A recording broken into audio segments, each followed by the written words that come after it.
Outro exemplo, aqui a gente tem a massa corporal da amostra de frequentadores da cantina.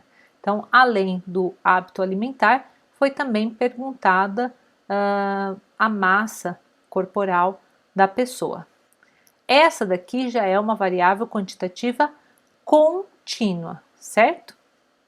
E para fazer uma tabela dessa variável, a gente não vai conseguir se a gente não considerar classes. Por quê? Porque volta lá no conjunto de dados. A gente teria que contar quantas vezes o 81,2 aparece nesse conjunto de dados. Quantas vezes o 89,5 aparece no conjunto de dados. O que acontece? É muito mais difícil aqui a gente encontrar uma repetição, um número igual ao outro. Uma pessoa que tem exatamente o mesmo peso que a outra, certo? Então aqui não seria viável a gente fazer observação por observação e a sua frequência. Para isso, então, a gente faz a construção das classes. Claro que uma variável discreta que apresenta muitos valores, por exemplo, às vezes a idade apresenta muitos valores, a gente também pode construir classes para essas variáveis. Mas para a variável contínua é fundamental quando a gente quer representar em tabelas. E essa construção dessas classes também vai ser útil na construção de um dos gráficos que a gente vai ver. Tabela agora de frequência por classes. O que são classes? São faixas de valores. Qual que é a nomenclatura que a gente vai utilizar aqui? Então, número de classes é o K, tá? Quantidade, né, dessas classes. Limite inferior da classe, a gente vai denotar por L minúsculo J, e limite superior da classe por L maiúsculo J. A amplitude dos dados é igual ao máximo menos o mínimo, que isso em estatística de ordem, vocês já devem ter visto isso daí em algum curso de cálculo, algum curso de matemática, é denotado por X, é o valor. O índice desse valor entre parênteses indica que ele foi ordenado. Então, o enésimo aí, maior elemento desse conjunto de dados. Como N para a gente é a quantidade de conjunto de dados, então esse é o maior valor observado. E X1, entre parênteses, o 1, indica o menor valor observado, ou o primeiro valor desse conjunto de dados ordenado, que é o mínimo, certo? Então, máximo menos mínimo é a amplitude dos dados. O ponto médio de cada classe é o limite inferior mais o limite superior dividido por 2. Então, é exatamente o ponto médio desse intervalo. Bom, como que a gente calcula o número de classes? A gente pode usar a conveniência, ou seja, a gente escolhe o número de classe. E geralmente esse número aí está entre 5 e 20, tá? Mas a gente também pode utilizar uma regra. Aqui a gente só vai ver a regra do quadrado. Existem outras regras para a determinação do número de classes, certo?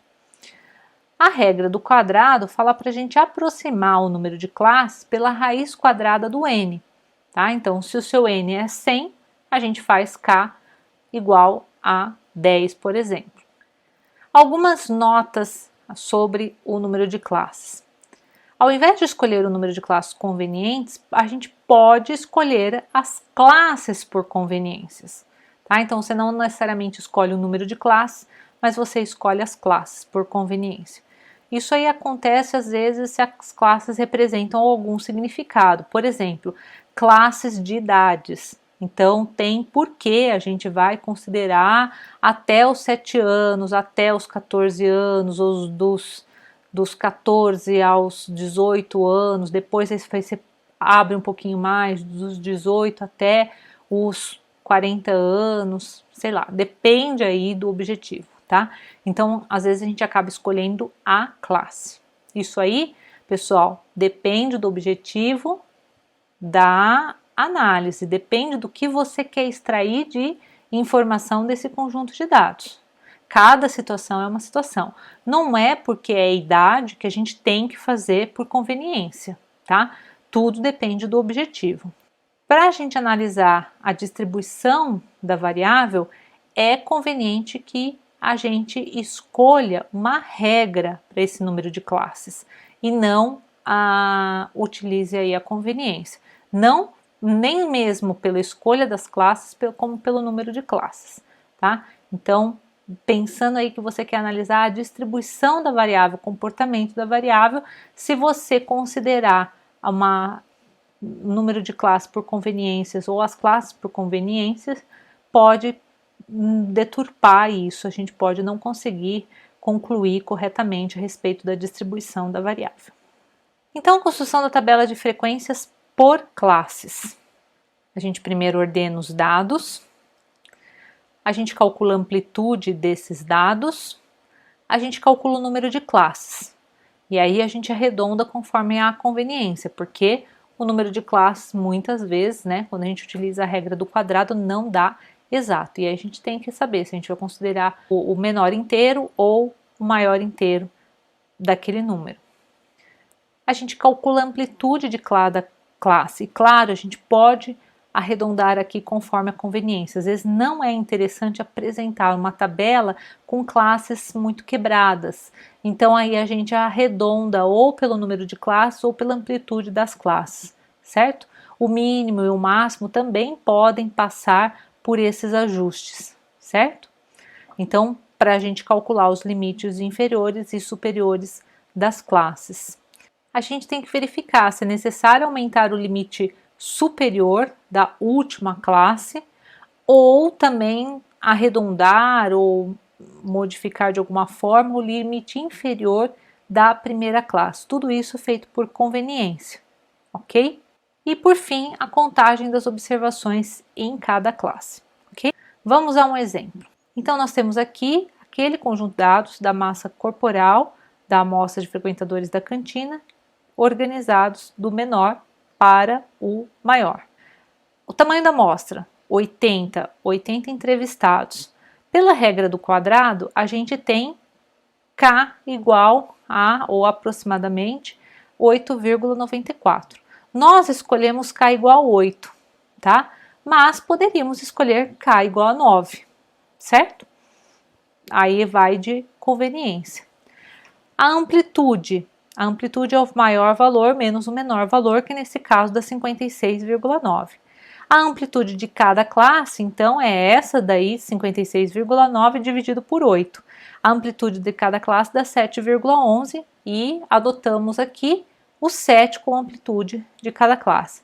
As classes não necessariamente elas precisariam ser iguais, mas também é bom que seja igual se você quiser aproveitar para analisar a distribuição dessa variável.